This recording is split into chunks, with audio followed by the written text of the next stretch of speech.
नमस्कार दोस्तों। स्वागत है। आशा करता हूँ आप सभी स्वस्थ होंगे, मस्त होंगे। दोस्तों, आज हम पढ़ने जा रहे हैं मनोविज्ञान का नामकरण, क्लास संख्या 2। पहली क्लास में हमने पढ़ लिया था मनोविज्ञान का सामान्य परिचय। आज पढ़ेंगे हम मनोविज्ञान के नामकरण। इसके लिए मैंने पहली क्लास में एक ट्रिक बताई थी, आम चेव।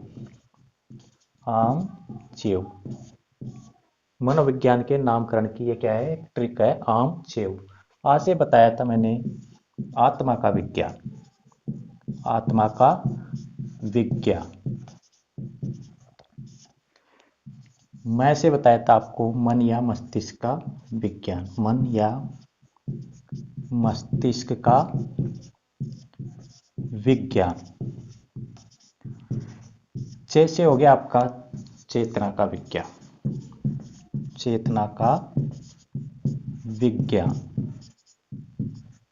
और वैसे हो गया आपका व्यवहार का विज्ञान। व्यवहार का या अनुभूति का विज्ञान।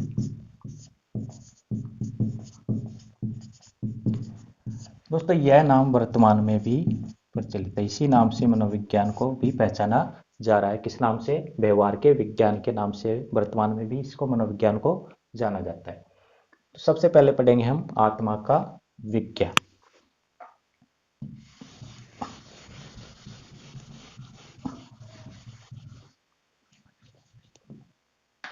क्या पढ़ रहे हैं हम? आत्मा का विज्ञान। दोस्तों, आत्मा का विज्ञान मनोविज्ञान को कब कहा गया? 16वीं शताब्दी में मनोविज्ञान को आत्मा का विज्ञान कहा गया। कब कहा गया? 16वीं शताब्दी। 16वीं शताब्दी में मनोविज्ञान को क्या कहा गया? आत्मा का विज्ञान कहा गया। आत्मा का विज्ञान कहने वाले कौन थे, या इसको समर्थन करने वाले कौन थे? तो आत्मा का विज्ञान कहने वाले मनोवैज्ञानिक कौन थे?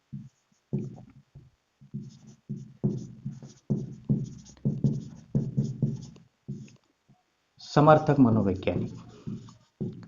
यानी आत्मा का विज्ञान कहने में किन मनोवैज्ञानिकों का समर्थक था? समर्थक मनोवैज्ञानिक थे इसके अरस्तु, प्लेटो,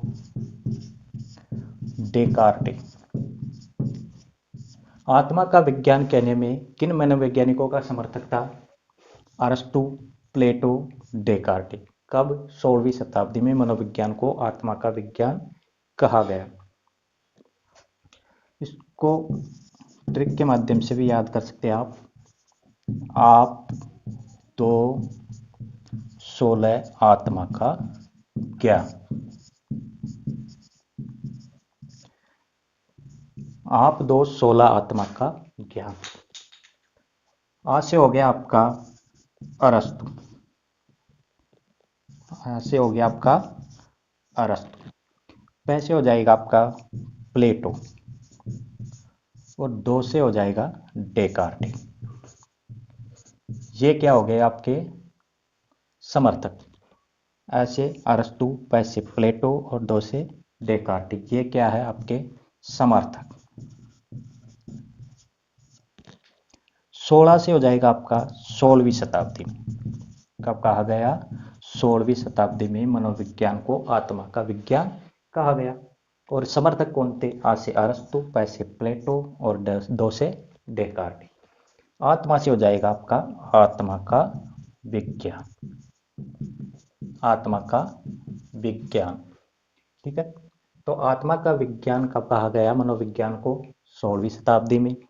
मनोविज्ञान को आत्मा का विज्ञान कहने वाले, समर्थन करने वाले मनोवैज्ञानिक कौन थे? अरस्तु, प्लेटो, डेकार्टे। कब कहा गया? 16वीं शताब्दी में। तो दोस्त, फिर क्या हुआ कि 16वीं की शताब्दी के अंत तक जो आत्मा का स्वरूप है वो स्पष्ट नहीं हो पाया। क्या नहीं हो पाया? आत्मा का स्वरूप स्पष्ट नहीं हो पाया। तो ये परिभाषा क्या हो गई? अमान्य हो गई। यानी 16वीं शताब्दी के अंत तक, 16वीं शताब्दी के अंत में आत्मा का स्वरूप स्पष्ट नहीं होने के कारण, स्पष्ट नहीं होने के कारण क्या हुआ, 16वीं शताब्दी के अंत में आत्मा का स्वरूप स्पष्ट नहीं होने के कारण यह परिभाषा क्या हो गई, अमान्य हो गई। यह परिभाषा अमान्य हो गई। 16वीं शताब्दी के अंत तक क्या हुआ, आत्मा का स्वरूप स्पष्ट नहीं हो पाया, तो यह परिभाषा क्या हो गई, अमान्य हो गई। और 17वीं शताब्दी के चलते हुए मनोविज्ञान ने अपना नामकरण चेंज करके क्या रख लिया, मन या मस्तिष्क का विज्ञान। 17वीं शताब्दी में क्या हुआ, मन या मस्तिष्क का विज्ञान के नाम से मनोविज्ञान को जाना जाने लगा।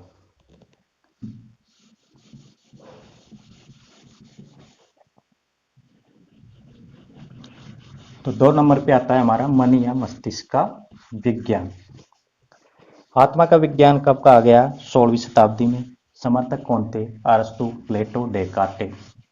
क्या हुआ कि 16वीं सदी के अंत तक आत्मा का स्वरूप स्पष्ट नहीं होने के कारण यह परिभाषा अमान्य हो गई और मनोविज्ञान ने आत्मा के विज्ञान के नाम को त्याग दिया। 17वीं शताब्दी के चलते मनोविज्ञान को मन या मस्तिष्क का विज्ञान कहा जाने लगा। 2 नंबर पे आता हमारा मन या मस्तिष्क का विज्ञान। मन या मस्तिष्क का विज्ञान कब कहा गया, 17वीं शताब्दी। 17वीं शताब्दी में मनोविज्ञान को मन या मस्तिष्क का विज्ञान कब कहा जाने लगा, 17वीं शताब्दी में। समर्थक कौन थे, यानी मनोविज्ञान को मन का विज्ञान कहने वाले समर्थक कौन थे, पोम्पोनोजी।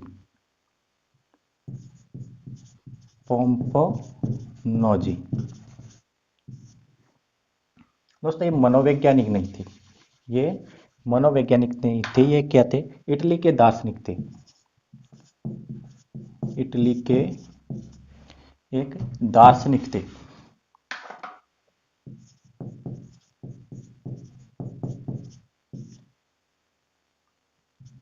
पोम्पोनोजी।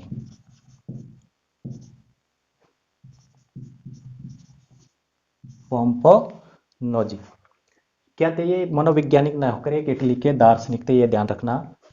मन या मस्तिष्क विज्ञान को मन या मस्तिष्क का विज्ञान कहने वाले समर्थक कौन थे, इटली के दार्शनिक पोम्पोनोजी। ये दार्शनिक थे, इटली के मनोवैज्ञानिक नहीं थे।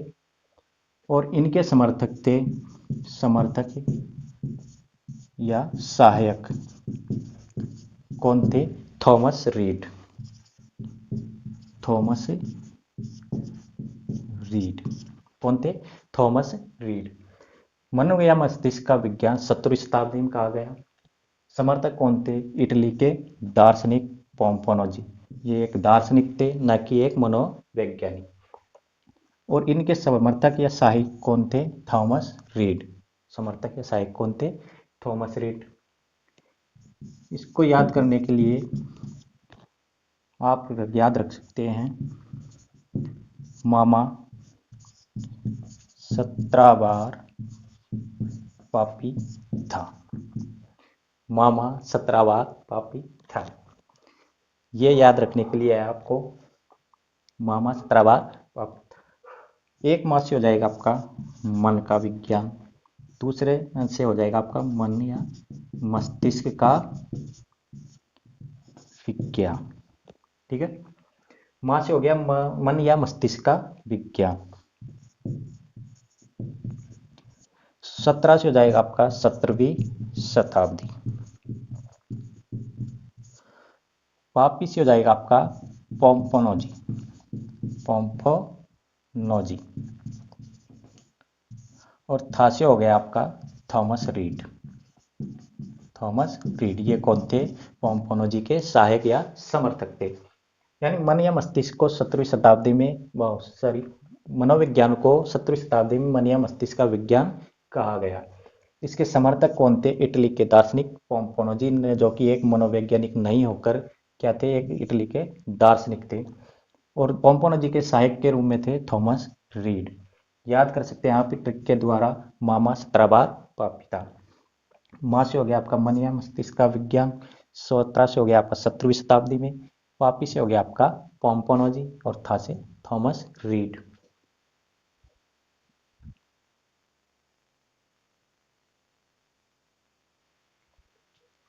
तो मामा 17 बार पिता।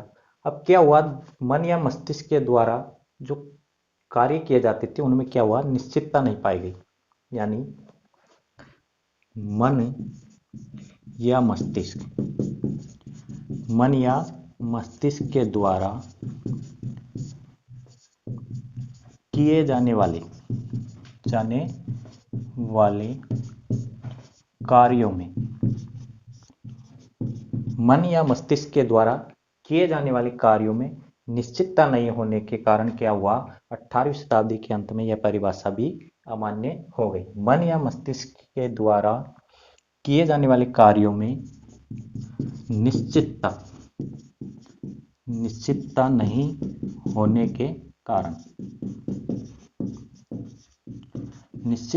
होने के कारण यह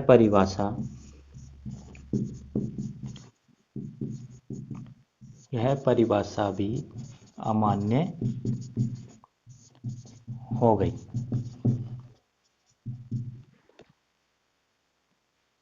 कब? 18वीं शताब्दी के अंत तक। ऐसे लिख लो आप, मन या मस्तिष्क के द्वारा किए जाने वाले कार्यों में निश्चितता नहीं होने के कारण 18वीं शताब्दी के अंत तक,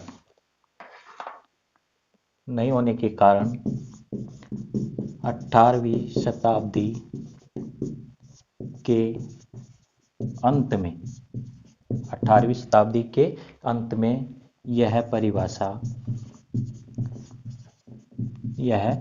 परिभाषा भी अमान्य हो गई। क्या हुआ कि मन या मस्तिष्क के द्वारा जो कार्य किए जाते थे उनमें निश्चितता नहीं पाई गई, तो 18वीं शताब्दी के अंत तक यह परिभाषा भी अमान्य हो गई। फिर आया आपका 19वीं शताब्दी में। तो 19वीं शताब्दी में मनोविज्ञान क्या कहा जाने लगा, चेतना का विज्ञान कहा जाने लगा। तीसरे नंबर पर आता हमारा चेतना का विज्ञान।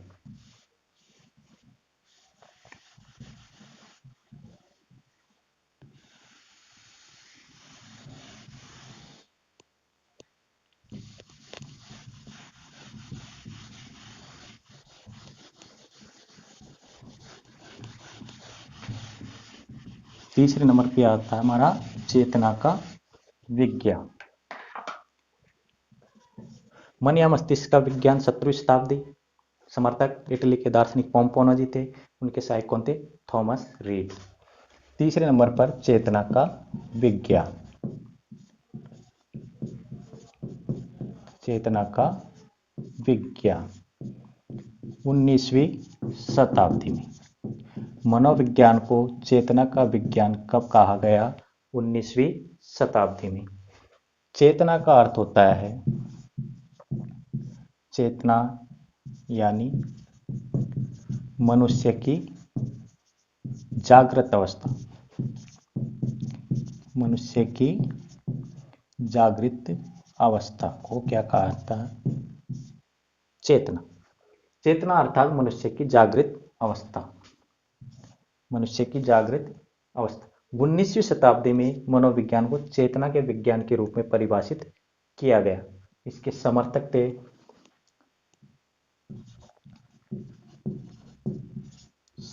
मनोवैज्ञानिक कौन थे,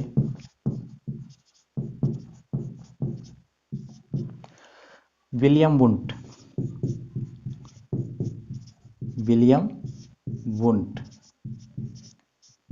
विलियम जेम्स,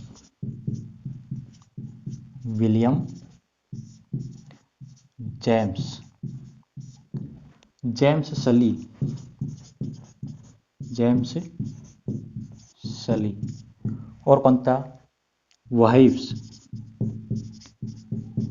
वहाइव्स और टिचनर।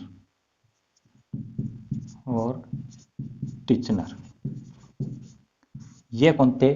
मनोविज्ञान को चेतना का विज्ञान कहने वाले समर्थक थे। कौन कौन? William wound, William James, James सली, वाहिव्स और टिचनर। कब कहा गया? 19वीं शताब्दी में मनोविज्ञान को चेतना का विज्ञान कहा गया। चेतना का अर्थ होता है मनुष्य की जागृत अवस्था। मनुष्य की जागृत अवस्था। मनोवैज्ञानिक समर्थक कौन थे? William wound, William James, James सली, वाहिव्स और टिचनर। याद रखने के लिए आपको एक ट्रिक बता देता हूं। चाव से जा, चाव से जा 19 वाइट टेप लगा। चाव से जा 19 वाइट टेप लगा। चा से हो गया आपका चेतना का विज्ञान। चेतना का विज्ञान। चा से क्या हो गया आपका? चेतना का विज्ञान। वैसे हो गया आपका विलियम वुंड। William wound. वैसे क्या हो गया आपका? William wound. से हो गया आपका सली। से हो गया आपका सली, जेम्स सली। से क्या हो गया आपका? सली। से सली, ध्यान रखना। से सली यानी जेम्स सली। और जा से हो गया आपका विलियम जेम्स। William James. ठीक है। से सली यानी जेम्स सली और जा से विलियम जेम्स। 19 से हो गया आपका 19वीं शताब्दी। 19 से क्या हो गया आपका? 19वीं शताब्दी। वाइट से हो जाएगा दोस्तों आपका वाहिव्स। क्या हो जाएगा? वाहिव्स। वाहिट से क्या हो गया आपका? वाहिव्स। और टे से हो जाएगा आपका टिचनर। टे से क्या हो जाएगा आपका? टिचनर। यानी चाव से जा 19 वाइट टेप लगा। से हो गया चेतना का विज्ञान। वैसे विलियम वुंड। से सली यानी जेम्स सली और जा से विलियम जेम्स। 19 से हो गया आपका 19वीं शताब्दी। वाहिट से हो जाएगा आपका वाहिव्स और टे से टिचनर। तो 19वीं शताब्दी में मनोविज्ञान को चेतना का विज्ञान कहा गया। चेतना का शाब्दिक अर्थ होता है यानी मनुष्य की जागृत अवस्था। समर्थक मनोवैज्ञानिक थे William wound, William James, James सली, वाइव्स और टिचनर।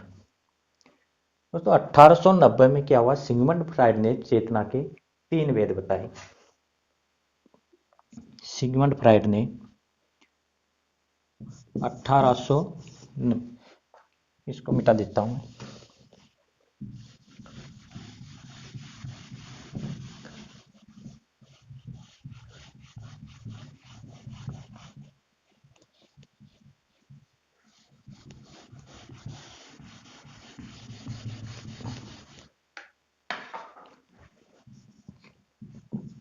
1890 ईस्वी में सिगमंड फ्राइड ने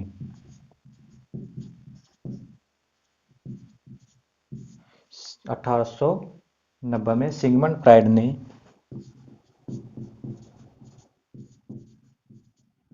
चेतना